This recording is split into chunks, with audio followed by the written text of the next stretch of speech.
and thank you for joining me. Tonight, we're going to start into some prophecy. And we have gone through chapters 1 through 6 of the book of Daniel.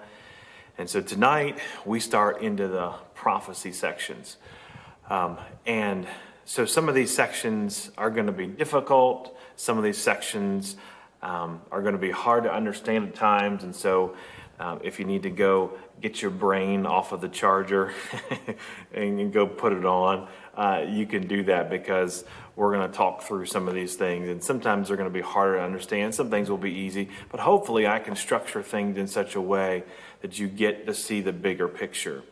And I've got my screen with me tonight to show you some things, as well as when I get to that point, I'll talk to you about a document that we put in the notes page, the comment section of Facebook. It might pop up as a feature link, and you'll want to download that because you'll have to fill that in as we kind of work through this second half of the book of Daniel, Daniel chapter 7 through 12. So let's just review quickly, and then we'll get up to speed to where we need to be today. In chapters 1 through 6, we've talked about trusting God despite the dangers. And as we've gone through each of the chapters of the book of Daniel, the first 6, we learned a key principle. And so, we learned about poise, which is balance under pressure. We learned about prayer in chapter 2, which is a first response, not a last resort. We learned about perseverance with Shadrach, Meshach, and Abednego, loyalty through the fire. Then in chapters 4, 5, and 6, we learned about praise and about how Nebuchadnezzar experienced God's mercy. In chapter 5, about perspective, Belshazzar figures out or finds out in a dramatic way who is in control. And then lastly, we talked about chapter 6, which is about peace. Peace or rest in the midst of chaos, and how Daniel in the lion's den, he was in this state of rest in this horrible time in his life. And so each of these 6 chapters provides us a key principle and a key thought about what's happening in the first 6 chapters. And so those 6 chapters are important because they set the stage, or they set the foundation for what we're going to talk about in the following weeks, which is Daniel chapters 7 through 12. So while chapters 1 through 6 are trusting God despite the dangers, we're going to trust God despite the details, because sometimes the details, they are details, and they can get a little hard and difficult. But nonetheless, God's given it to us in His Word. Nonetheless, we're to study it. We're not to shy away from it. And so while we don't understand the details at times, we still trust God in the midst of all that's going on. And so that's kind of a review of where we're going, where we've been, I should say, and where we're going. So as we get into chapters 7 through 12, let me give you a few thoughts to consider, things to write down as it relates to the prophecies of Daniel. And so some of the things that you have to pay attention to. Now this is not all of it, but this is just some basic introductory things that are important, vitally important, as we go through the prophecies that Daniel has. And the first point here is that future events described in New Testament books are regularly built on the foundation of Daniel's prophecies. And when I say Daniel's prophecies, I'm largely talking about chapters 7 through 12, as well as the portion we're going to talk about tonight, which is the last half of chapter 2. And I'll explain that in just a minute. But we have to understand that a lot of the future events predicted in the Bible or they are part of this bigger prophetic scheme, and that larger prophetic scheme is oftentimes provided to us by Daniel's prophecies. And so a lot of New Testament books are regularly built on that foundation. Most notable, we would say, would be the book of Revelation, which is built on a lot of the material that's in the book of Daniel. So that's one point that we need to take note of. A second point is that some of Daniel's prophecies are so detailed that critics reject the possibility that they were foretold before they actually happened. And so some of them are just so detailed and almost so specific as the text tells us, that critics reject it, say there's no way that Daniel could have written these beforehand. It must be after it already happened. And that's why critics a lot of times say that Daniel wasn't written early on. It was written later on, after the prophecies already happened. So it's not really prophecy, but they would call it history. And so we talked briefly about that in some of the introductory information way back in the beginning about the book of Daniel, and how some critics want to date the book of Daniel later so that his prophecies are actually history. So it helps explain their viewpoint. But we know that didn't happen. We know that Daniel was written probably several years or maybe several months after the events happened, and so has a very early dating. And Daniel's prophecies are prophecies because we believe in a God who is involved in prophecy, who can do these types of things, who is supernatural, who is in control of all things. So that's a second point. And a third point here is that prophecy, now listen closely, prophecy does not need to be fulfilled to the exact day in order for us to trust its accuracy. Now, I think this is where some people kind of go off the wagon. They want it to be detailed and very, very specific so that we can trust its accuracy.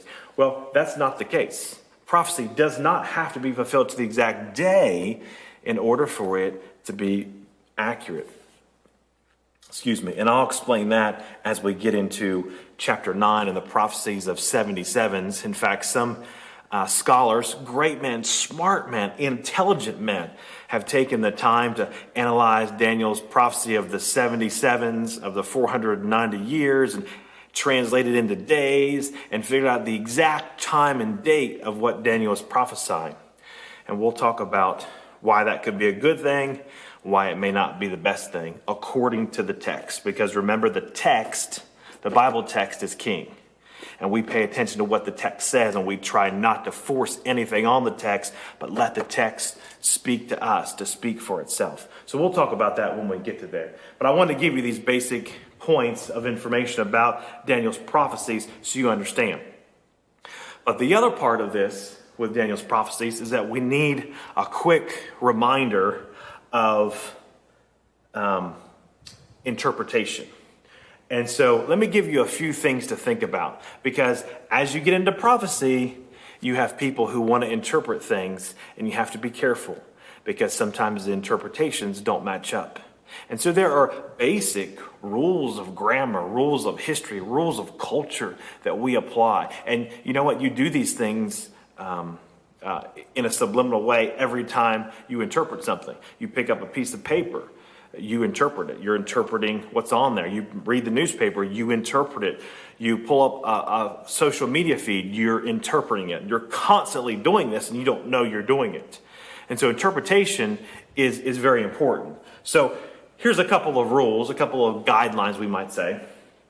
We are to, number one, interpret the passage literally unless the text says otherwise. And again, the text is your key. If the text tells you not to interpret it literally, then it will tell you not to interpret literally. Now, it won't say those words, don't interpret this text literally, but as you read it and you study it and you understand it, you'll realize, okay, we don't need to take this text literally. And that's the point. The text helps the reader understand.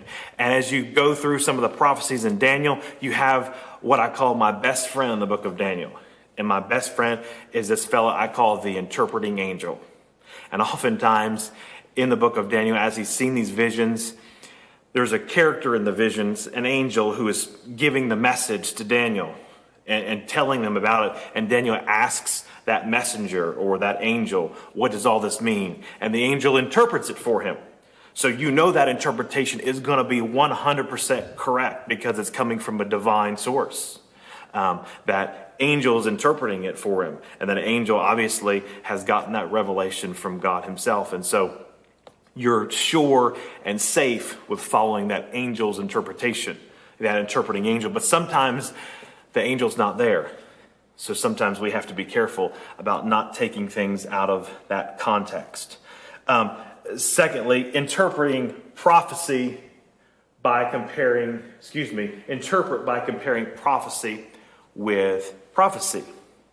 And so what we know about prophecy is not solely developed from Daniel, but it's developed from other books like Zechariah, Ezekiel, or Revelation. And in these cases, we've got to compare prophecy with prophecy. Oftentimes, two different passages might be talking about the same event.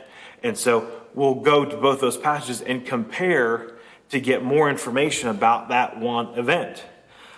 Just like, the story of Jesus walking on the earth and his ministry. It's given to us in 4 different perspectives, right? Matthew, Mark, Luke, and John. And if we want to get a harmony of the life of Christ, we read all 4 Gospels and we combine them all together.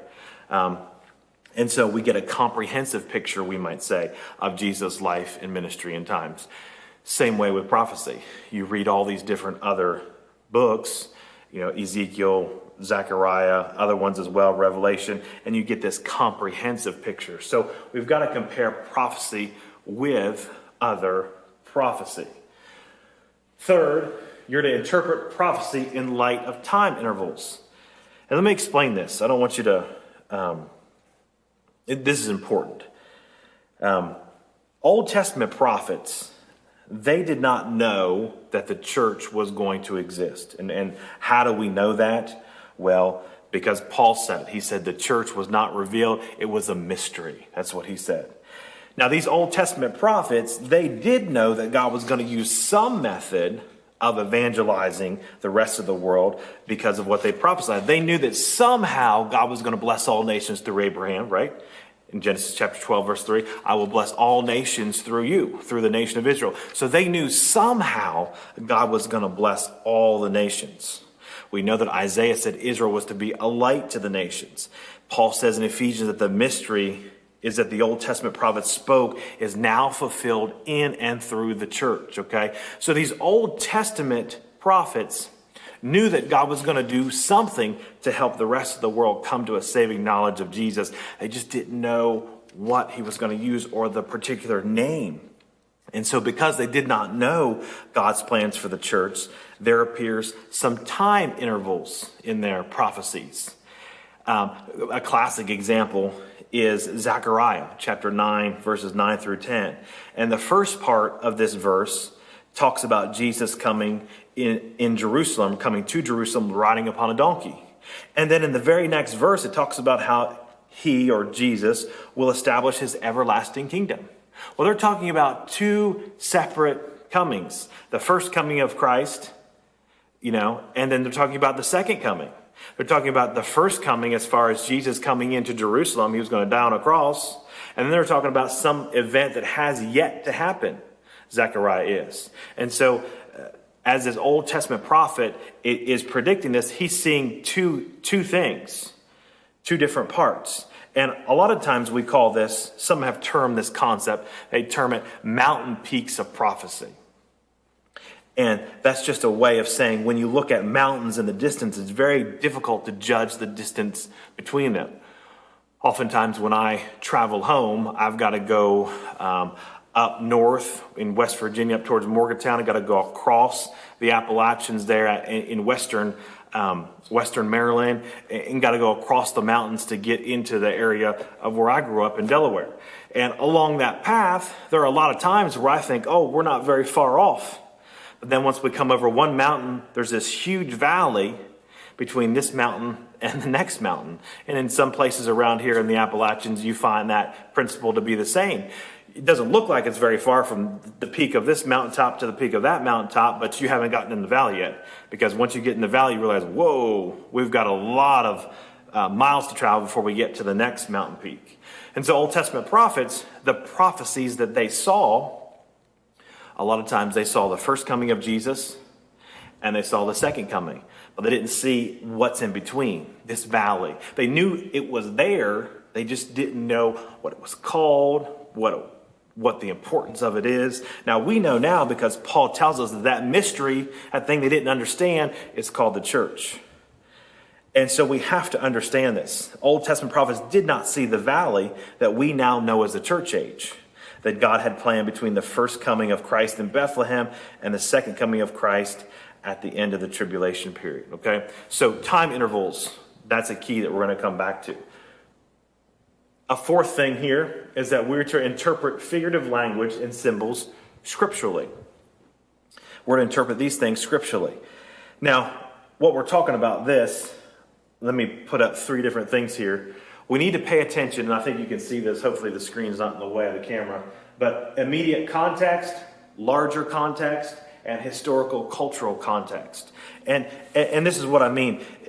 As we're looking at some of these symbols and some of these figures that are given in the text, we need to first of all pay attention to the immediate context, because a lot of times the immediate context tells us how we interpret these symbols or how we interpret these images. It tells us, and so we have to pay attention to that specific text or passage, that immediate context. Secondly, sometimes we have to look at the larger context to understand. Other symbols and figures used in one author's complete book are the same throughout the entire books. Like you may have to look at, in the book of Revelation, a word might be interpreted or a symbol might be interpreted this way. And so you consistently use that same interpretation as you interpret that image or that symbol throughout the rest of the book, because it's from that same author. But sometimes the context is even stretched farther. For example, there's imagery in Daniel and Revelation about horns be interpreted as kings and their kingdoms. And that's found in both Daniel and Revelation. It's the same. In fact, it's told by the interpreting angel both times, this is the same. So sometimes those symbols extend farther than that larger context in just that book. It might extend from one book to the next. And then lastly, we need to understand the historical, cultural context. Symbols and figures were used in those in those books because they have significance for that particular author or that particular period of time in history. A great example of this is the white horse that Christ rides back to earth in the book of Revelation. In chapter 19, verse 11, it says that Christ is riding a white horse. Now, does he actually ride a horse? Does he need to? According to the culture, a customary practice was for a conquering general to ride back into his home country on a white horse if he had been victorious. That's how you knew that your general won the battle. He was coming back into town. Nobody was saying anything. He was on a white horse. You knew he was on a white horse. That was the symbol of victory that had been won. So in that Roman period of time in which the book of Revelation, we're talking about Revelation, but in that Roman period of time in which the book of Revelation was written, that was a customary practice. So we have to look at that. By the way, a commanding general would never ride a white horse into battle because he didn't know if he would be victorious or not, right?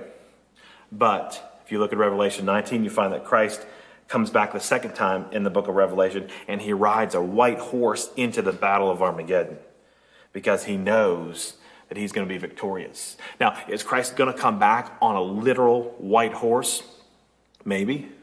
Maybe not. Does he need to? Maybe. Maybe not. But the point is that you have to pay attention to the historical, cultural context. There's a reason, there's the importance underneath the text as to why that's happening. Sometimes the text is telling you something very specific. If you don't pay attention, you'll miss the bigger picture, sometimes for all the little details. Okay, that's enough of principles for interpretation. We need to get into the text tonight. So principles for interpretation, that's just basic things. And there are a lot of good books that you can purchase for interpretation-wise, and they will help you in those categories. So tonight, I want to focus on these two chapters. Now, unfortunately, we don't have enough time to get to chapter 7. We're going to talk about the second half of chapter 2. Now, I know we already talked about chapter 2 in the book of Daniel, the first half about prayer, responding to God. Prayer is our first response, not our last resort. We went through Daniel chapter 2 and saw how Daniel and his 3 friends had a prayer meeting because the king had a dream, and the king not only wanted to find out who could describe the dream, but also who could interpret the dream. And that's all part of chapter 2, but we skipped that dream part, which is the prophecy section, because I wanted to save it for our discussion tonight. So when we look at Daniel 2 and we look at Daniel 7, they're talking about the same thing. They're just talking about it in different terms. with different symbols, with different imagery. Chapter 2 of Daniel is about 4 kingdoms. And according to chapter 2, we're talking about world domination according to man. Then in chapter 7, Daniel also provides 4 kingdoms. But this is world domination according to God, or how God sees it. So you might say that Daniel chapter 2 is about world domination according to man's perspective. And chapter 7 is world domination according to God's perspective. And so I want you to understand how those 2 chapters are connected. Because what's important is that before Christ comes back at his second coming to set up his kingdom, the history of human governments and their leaders must run their course. Okay? So these 2 chapters give us a panorama into what's going to happen in that course of history. So these 2 chapters lay the foundation for that. And from that foundation, we build the rest of the material from the book of Daniel on these 2 chapters on their foundation. So I noted at the beginning, there's a download you can download in the comment section on the Facebook page. It might pop up as a special link that you can click and download it. That's going to be a chart. And I want you to download that chart. You can print it out. It's 2 pages. And it will help you understand what we're going to be talking about as we go through all of these chapters. Chapter 2, 7 through 12 of Daniel. Because all these prophecies are talking about these 4 kingdoms. That's the heart of all the prophecies in Daniel. They're talking about these 4 kingdoms that will rule and reign. Christ talks about this time as the times of the Gentiles in Luke chapter 21, because these are the times, during these 4 kingdoms' time is when Israel's going to be oppressed. And Israel's going to be, she's going to be oppressed. She's going to be persecuted during these times. And it happened. But this is the base, the 4 kingdoms. And so if you've downloaded that sheet, you can pull it up on your computer or your tablet or whatever you're going to do. But this is what it's going to look like. I just put this up here as a sample so you know what that piece of paper, what that download you're going to download in the Facebook section is about. This is what it looks like. And see, this chart is designed to show you that all of Daniel's prophecies are connected to these kingdoms. It's all about these kingdoms. These 4 kingdoms and the final kingdom. Okay? The millennial kingdom. So each one of these kingdoms is talked about in all of Daniel's prophecies. Each one is talked about and referenced, and they use different symbols and imagery. So as our time goes, as we go through in our study, we're going to fill in this chart. So you're going to realize, hey, this 3rd kingdom, it's never referenced in, chapter 9. Or this 2nd kingdom, it's referenced in chapter 8. Here it is. So this is going to be something that you can fill in as we go through that will show you how all of Daniel's prophecies is just not meanderings and he's going off the rails on different topics and different ideas. No, they're all cohesive. They're all connected together to these 4 kingdoms. Okay? So chapter 2 and chapter 7 provide the link, provide the foundation upon which the rest of Daniel's prophecies are built upon. So you can download that in the notes section. There are 2 pages to that, and we'll talk about that as we go through. But I wanted to put it up here so you understand. So visually, because I know sometimes if you see it visually, it helps you understand it better rather than just reading through that text. Both are important, but some people see it better visually. Some people see it better through reading. I see it better when I get both. Both ways. Both ways are better for me. So turn your Bible to Daniel chapter 2. And we're going to start looking at verse 31. And we don't have enough time to talk through Daniel chapter 7 tonight, but I want to get this first half, or the second half of Daniel chapter 2. I want to get this work through so we can kind of get our base of what's going on. So Daniel chapter 2, and we're going to start in verse 31. So if you remember the story of Daniel chapter 2, Daniel and his 3 friends had an all-night prayer meeting.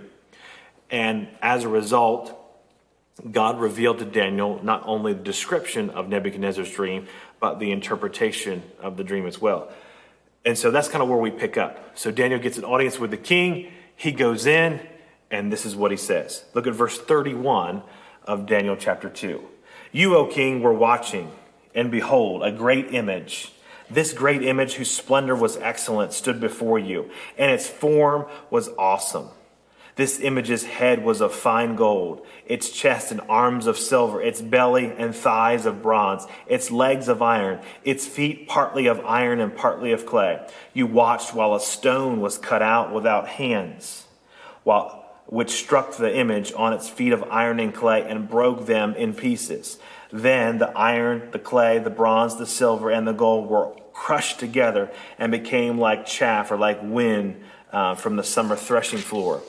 And the wind carried them away so that no trace of them was found. And the stone that struck the image became a great mountain and filled the whole earth. This is the dream. Now we will tell you the interpretation of it before the king. It's interesting, it says we. So it's not just Daniel giving the interpretation, but Shadrach, Meshach, and Abednego are with them because they participated in the prayer meeting. So they are with them as well. So basically, Daniel describes the dream, those first couple of verses. And it gives us a basic description of the dream. Okay? These are the elements, these are the images in the dream, or the symbols. He sees this large statue. Okay? And this statue had a head of gold.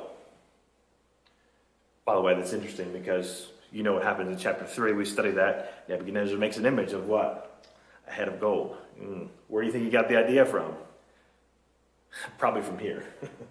So Daniel describes the king's dream: a head of gold, a chest or arms of silver, a belly and thighs of bronze, legs of iron, feet of iron and clay, and then the great stone. And so he's describing various parts of the statue and the material which that statue consisted of.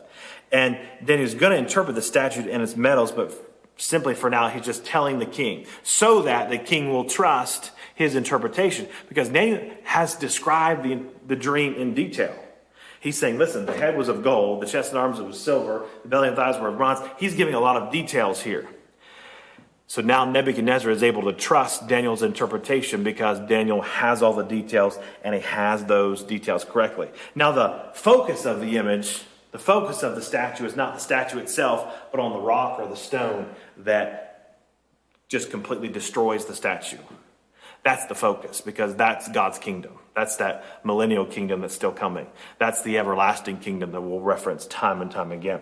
That's the important part of the image, but not for Nebuchadnezzar. Nebuchadnezzar's only concerned about the top half because of what Daniel interprets. Now, you get into verse 36 through 45, and now Daniel gives the interpretation of the image, okay? So let's look at what it says. Verse 36. This is the dream. Now we will tell you the interpretation before the king. Verse 37. You, O king, are a king of kings. For the God of heaven has given you a kingdom, power, strength, and glory. And wherever the children of men dwell, or the beasts of the field and the birds of the heaven, he has given them into your hand, and he has made you ruler over them all. You are the head of gold, or you are this head of gold. Now it's interesting here. You see how Daniel is very specific, saying that Nebuchadnezzar, my God, the God that I serve, has given you permission to rule your kingdom. That's what he's saying. He has given you the permission to rule, which means that truly my God, the God that I serve, is the one who is the real, true, sovereign God. But nonetheless, Daniel says, you are this head of gold. Now, let's look at this closely. Well, we'll finish this in a minute. Let me finish the text. But after you shall arise another kingdom inferior to yours. Then another third kingdom of bronze, which shall rule over all the earth. And the fourth kingdom shall be as strong as iron, inasmuch as iron breaks in pieces and shatters everything. And like iron that crushes, that kingdom will break in pieces and crush all the others. And whereas you saw the feet and toes, partly of potter's clay and partly of iron, the kingdom shall be divided, yet the strength of the iron shall be in it, just as you saw the iron mixed with ceramic clay. And as the toes of the feet were partly iron and partly clay, so the kingdom shall be partly strong and partly fragile. As you saw the iron mixed with ceramic clay, they will mingle with the seed of man, but they will not adhere to one another, just as iron does not mix with clay. And in the days of these kings, the God of heaven will set up a kingdom which shall never be destroyed.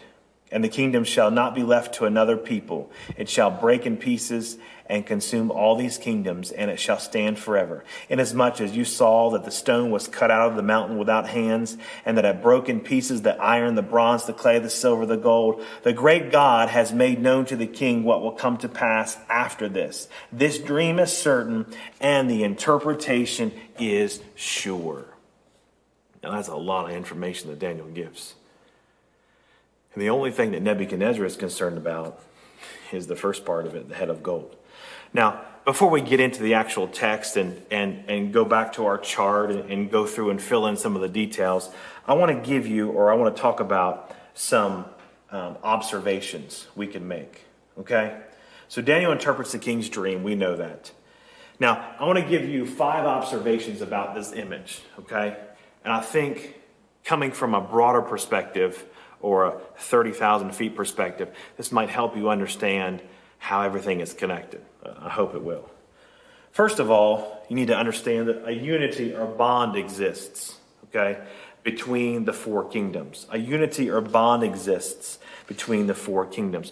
This is one statue, but it's 4 distinct kingdoms or 4 distinct parts. Somehow these 4 kingdoms are related, or they share something in common.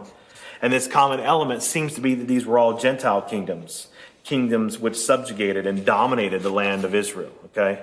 So there is a unity or a bond between these 4 kingdoms. They all have similarities in some fashion. They're all part of the same statue. That's the first thing. The second thing is there's a downward progression, or what we call a deterioration of the kingdoms. And this is how we look at it. So when we talk about a downward progression, think of this first. First, the specific gravity or strength of each metal decreases. Follow with me. Gold is heavier than silver. Silver is heavier than bronze. Bronze and iron, etc. In other words, the image is top heavy. The gold, the silver, the bronze, and the iron are all supported by a mixture that is basically pure mud. And by the way, isn't that a picture of the tottering governments of the earth? They are totally unstable because of what they're built on. Whereas the church, Christ said, the gates of hell will not prevail against it, because the church is built upon the rock, and that rock is Jesus.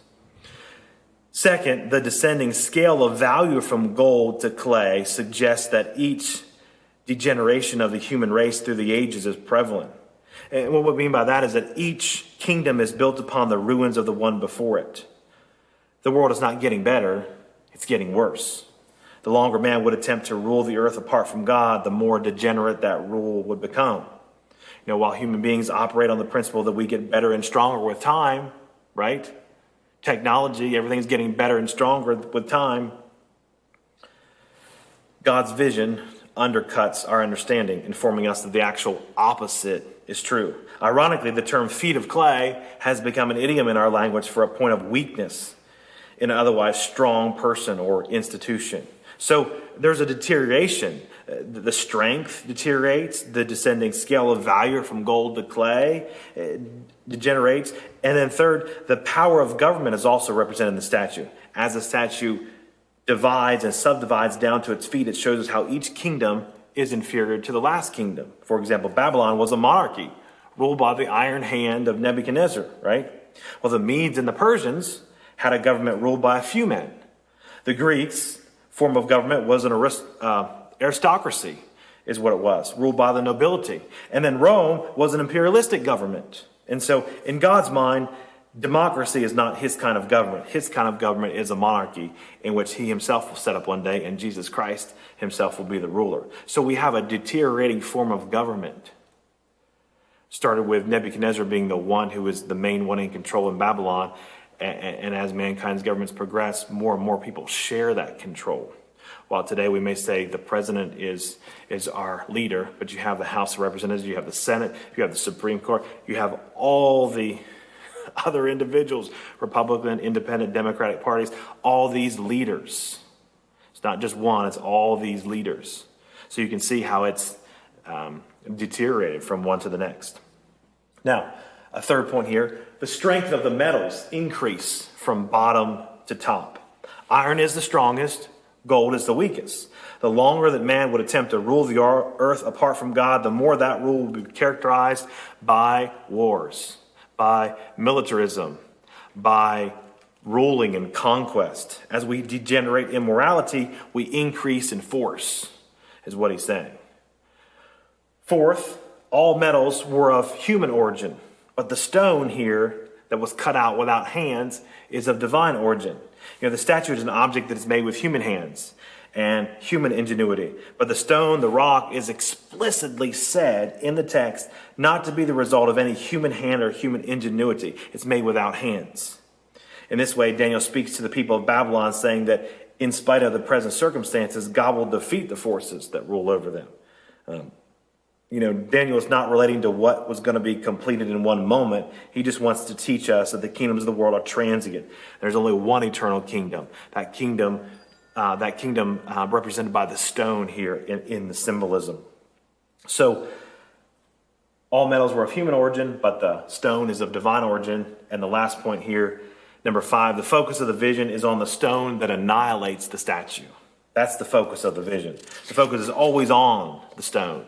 That's the point of it. We all like to look at all the other parts of the statue and wonder and figure out and interpret them and see if we can connect events of today to those other ones. But the focus of the statue is on the rock that destroys it, that completely obliterates it. That stone.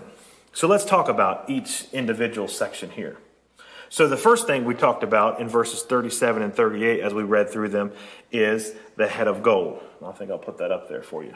There we go. The head of gold in verses 37 to 38. And the text is quite clear for the head of gold. Daniel specifically names Nebuchadnezzar, "You are the head of gold." And frequently in Scripture, kings were said to be embodiments of their kingdoms, and so they become synonymous with one another. Nebuchadnezzar was Babylon. Babylon was Nebuchadnezzar. And so it's an embodiment. "You are this head of gold" becomes both a reference to Nebuchadnezzar as well as the kingdom of Babylon. Isaiah 14:4 says that Babylon is symbolized by gold. Jeremiah 27 verses 5 through 6 specifies that world domination was given to Nebuchadnezzar.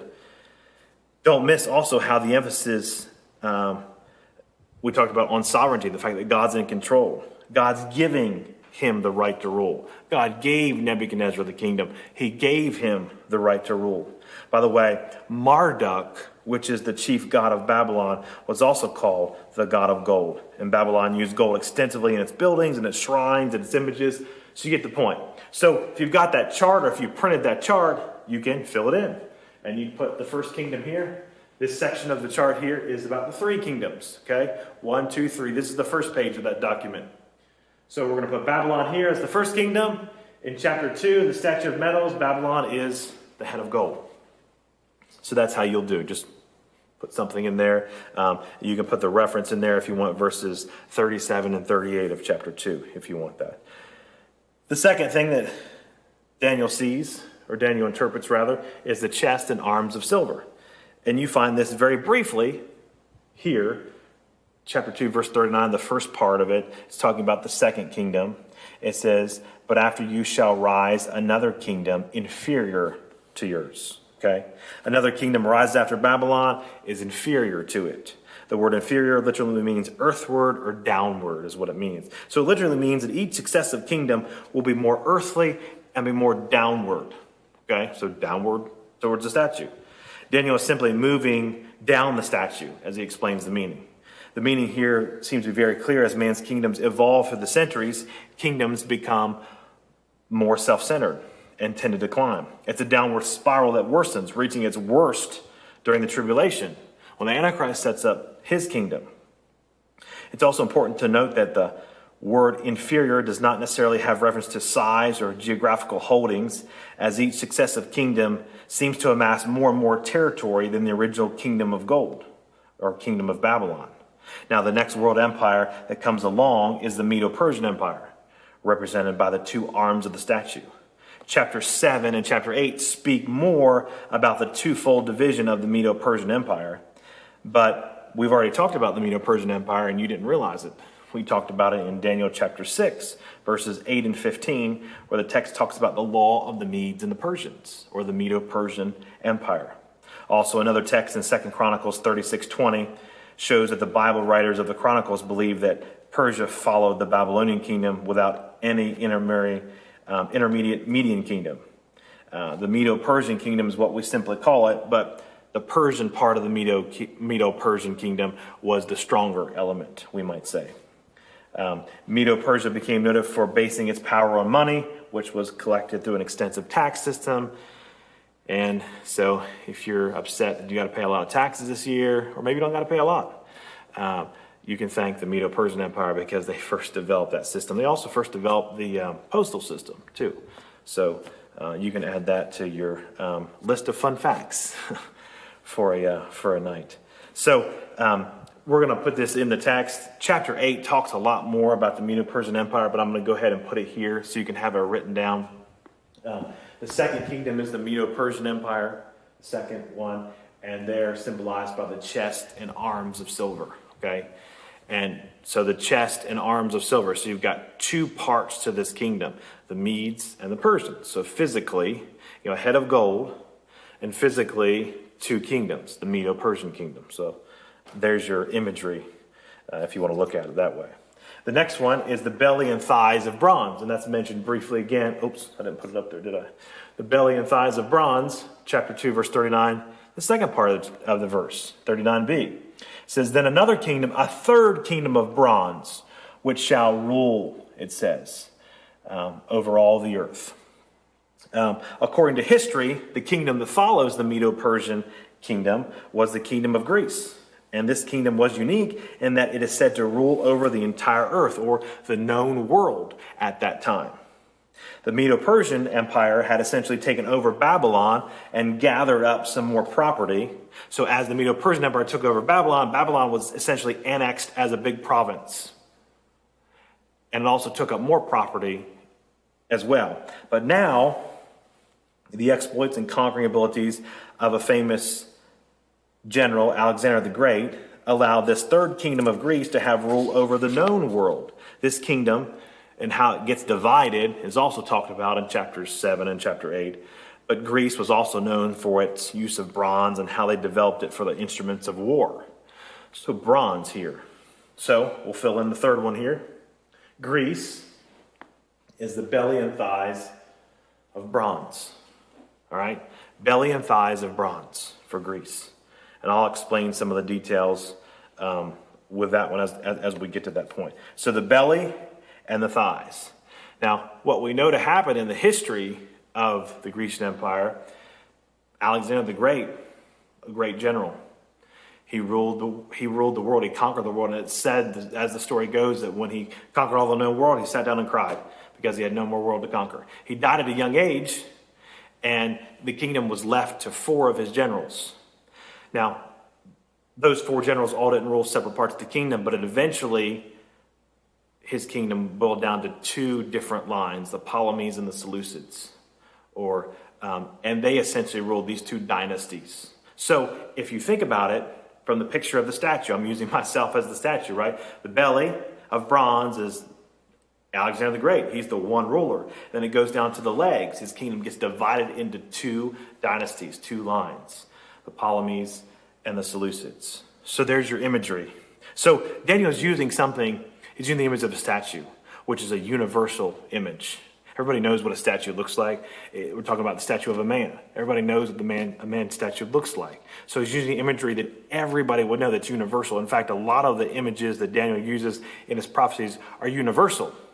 You know what they mean. You don't have to tell somebody, hey, this is a bear. Well, what does a bear mean? Well, there's a lot of things a bear could mean, but usually a bear is something who's big, ferocious. And so those types of thinking are always attached to a bear or a lion or a leopard who's fast, who's quick, his speed. So when it talks about a leopard, they're trying to emphasize its speed. So it makes sense. And the symbols that are used, like I said, the animal kingdom, we all know the animals in the animal kingdom, right?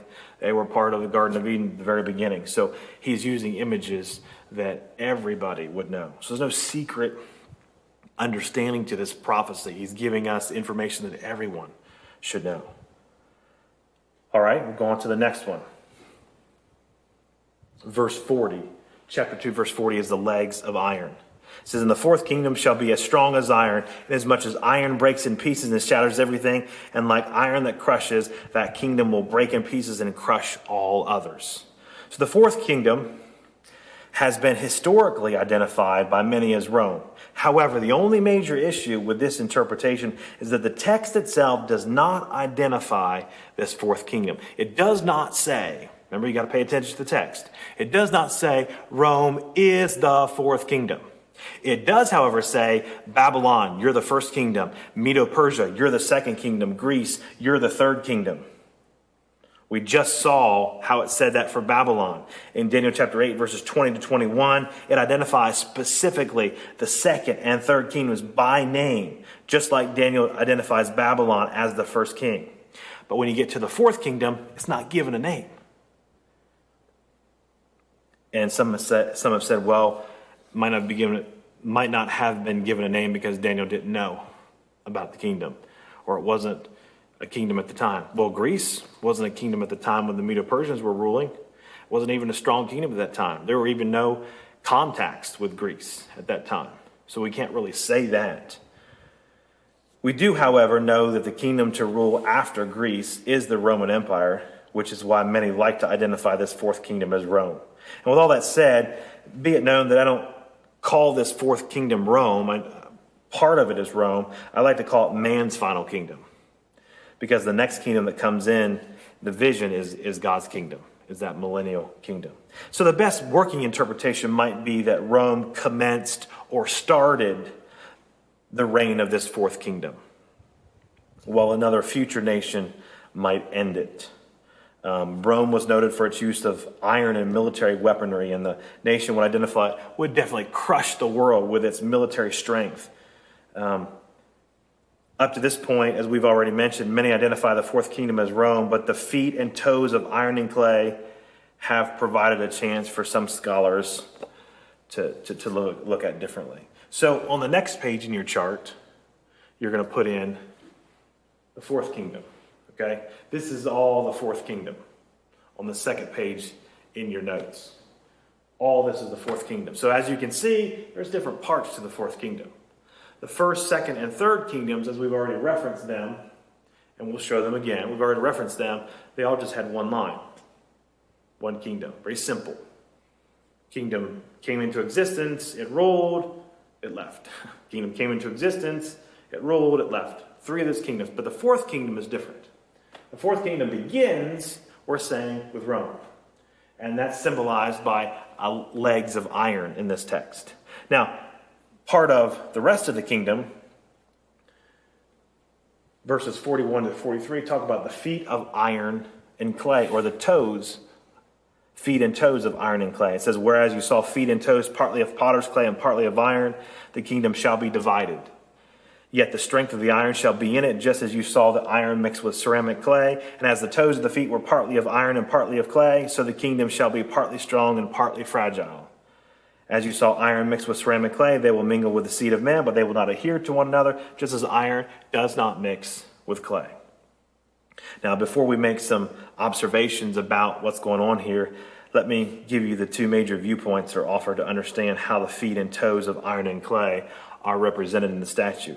The first viewpoint, there's just two, but the first viewpoint believes that the feet and toes of iron and clay are a further allusion to Rome, specifically how it will be revived in the future. If you read prophecy, then you know some scholars like to talk about the revived Roman Empire, how it will come back to life somehow during the end times, during the end days. Interestingly, as a side note, those who equate the Pope with the Antichrist, as many reformers did in the 1600s, they believe that Rome will be revived one day. So that was kind of perpetuated by the early reformers. In fact, if you were to read the Geneva Bible of 1560, the footnote on Revelation 11, verse 7 says, the beast that comes out of the bottomless pit is the Pope, which has the power out of hell and cometh forth.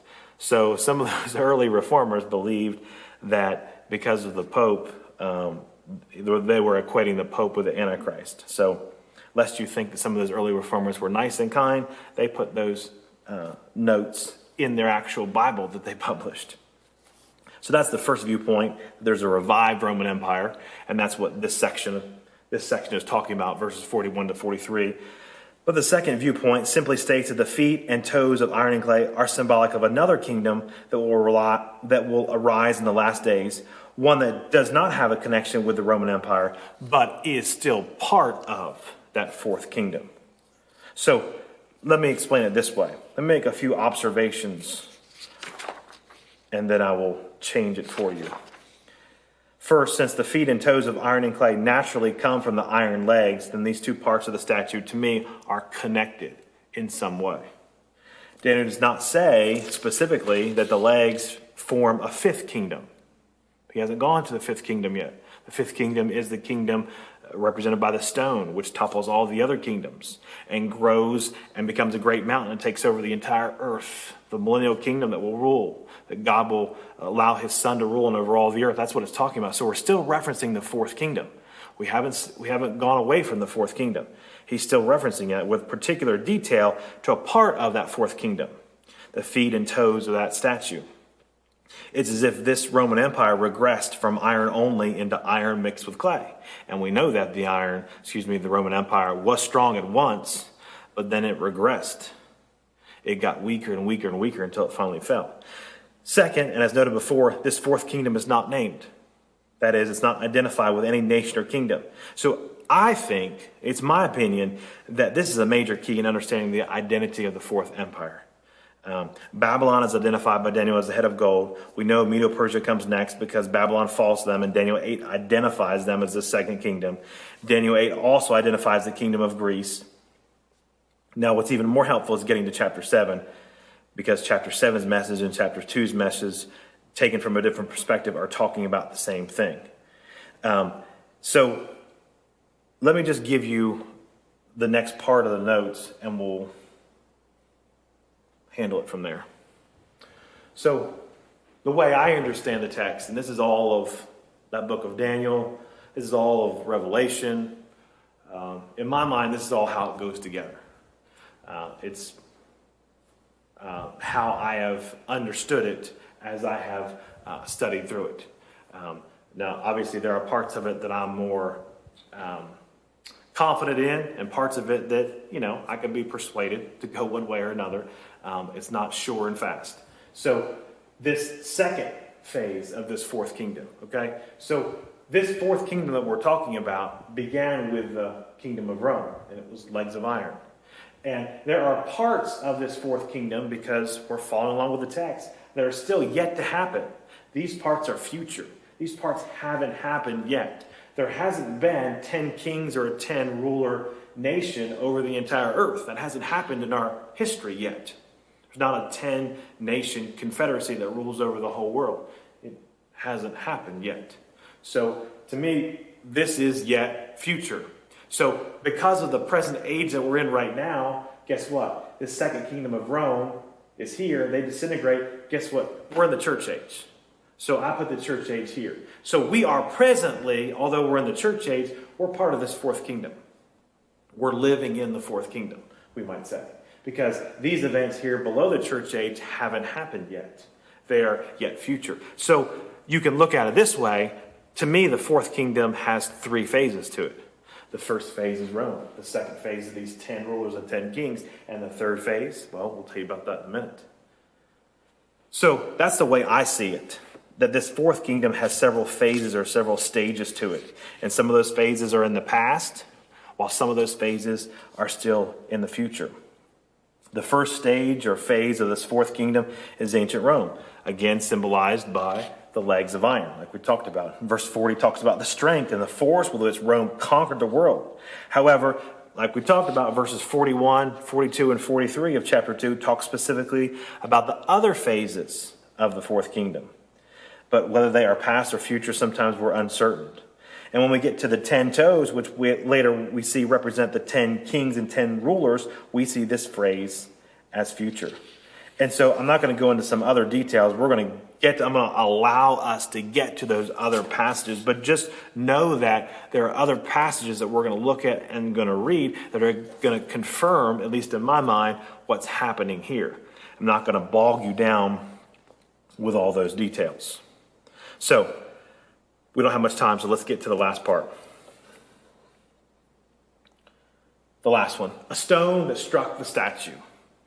Verses 44 and 45, the great stone. It says, in the days of these kings, the God of heaven will set up a kingdom which shall never be destroyed, and the kingdom shall not be left to other people. It shall break in pieces and consume all these kingdoms and shall stand forever. Inasmuch as you saw the stone that was cut out with the mountain without hands, and it broke in pieces the iron, the bronze, the clay, the silver, and the gold. The great God has made known to the king what will come to pass after this. The dream is certain, and the interpretation is sure. So the stone mentioned earlier in verse 35, as well as mentioned here, is designed to kind of shake Nebuchadnezzar's worldview, to let him know that he's not in control, that Daniel's God is. By the way, in the Babylonian religious system, the earth itself was to be a mountain or a mountain house. The gods came from a sacred mountain called the Mountain of Lands. Marduk was the chief god and was known as the Great Mountain. Temples that were dedicated to him were symbolically constructed in the form of a mountain. God's purpose of depicting the stone as cut out of a great mountain and becoming itself a great mountain was to confirm to the king that his dream was of divine origin. In other words, his dream came from the gods. So God wants to speak to Nebuchadnezzar, and he speaks to him in his religious language. This might have been the compelling reason the king wanted the wise men to give him both the description and the interpretation of the dream, because Nebuchadnezzar knew that this dream had huge significance. By the way, another title for Marduk, this chief Babylonian god, was the Lord of Wind, based on the belief that the winds were governed by the gods. What image in the picture here wipes away the residue of the statue? It's the wind that comes along and just wipes it away and prepares the great stone to take over, to fill the whole earth. So there's a lot of imagery here, a lot of things in this text that are symbolic that we might not see on the outside that are underneath the surface. So let me make a few observations. First, it's revealed that this kingdom of this great stone, will be established in the time of those kings. That is, in those 10 kings or 10 kingdoms mentioned previously. So what we're saying is that the establishment of Christ's rule at his second coming during the time of these kings is the meaning of the rock striking the statue upon its feet and toes. Okay? So the stone's going to become a great mountain. We'll talk about that, but I want you to see this. So when we talk about the final kingdom, this is your final kingdom, okay? This is what we're talking about. A stone that becomes a great mountain fills the entire earth. Okay? We're talking about that millennial kingdom, that kingdom on earth. When Christ sets it up, when he wins the battle of Armageddon and sets up the kingdom. That great stone becomes a great mountain that fills the earth, okay? That's that millennial kingdom on earth. This is the final kingdom. Of course, part of the final kingdom of the world, this is God's kingdom, millennial kingdom on earth, and then you have eternity with Christ. That's part of it. So, just to understand, this kingdom is of divine origin. This kingdom is going to be eternal. This kingdom is the earthly reign of Christ. This kingdom will be triumphant. And this kingdom will certainly come. It's not going to... it's not going to scatter away like the other kingdoms have. Now, I'm going to stop here. I've got more information to add to some of this, but I think your brain is probably tired. And so you kind of need to process all this information. But what I really want, what Daniel spends a lot of time on is this fourth kingdom, because he's intrigued by it. He's intrigued by it because it's different than the rest of the kingdoms. In fact, chapter 7, when we talk about that next week, Daniel really wants to know. He asks specifically the interpreting angel. He doesn't ask any information about the first three kingdoms. He says, I want to know more about this fourth kingdom. That's the kingdom I don't understand. And so he spends a lot of time trying to understand this fourth kingdom. So to my mind, this fourth kingdom has three phases. It has Rome, began it with the legs of iron. It has a future when there's 10 kings that rule over the earth. And by the way, this happens I think around the first part of the book of Revelation during the tribulation period where 10 kings begin to rule. And it's one from those 10 kings, which should be here, the kingdom of the Antichrist. It's that third and final phase of the fourth kingdom. And it's during the days of that king, that fourth king, that king, the Antichrist, that Christ comes and sets up his kingdom, where the stone destroys the mountain, the next thing in our text, where the stone becomes a great mountain, fills the earth, and that starts the final kingdom. So we're going to take time to fill in this chart as we go down through the different kingdoms, which chapter they're referenced in. And hopefully you'll have this completed chart. So as you read through the book of Daniel, and when you see this imagery, you can go back to the chart and say, oh, okay, he's referencing the third kingdom. That's what this is referencing about. That is huge, especially for interpretation, to make sure we are interpreting the prophecies of Daniel correctly. So that's all we need to talk about for tonight for chapter 2. And I know that's a lot of information. By the way, if you have any questions, feel free to send me an email. You can go on the church website, lmbc.org, and get my email address from there. You can Facebook message me if you want. Sometimes I can answer that. I don't answer that as much as I answer an email. But yeah, if you have any questions, send them to me. I'd be glad to answer them. Hopefully, as our time finishes in the next couple of weeks and we cohesively put things together, hopefully a lot of your questions will be slowly answered. And that's my intent, to slowly lead you and guide you through and build upon this foundation. So I'll see you next week for chapter 7 of Daniel. Not Revelation, but Daniel.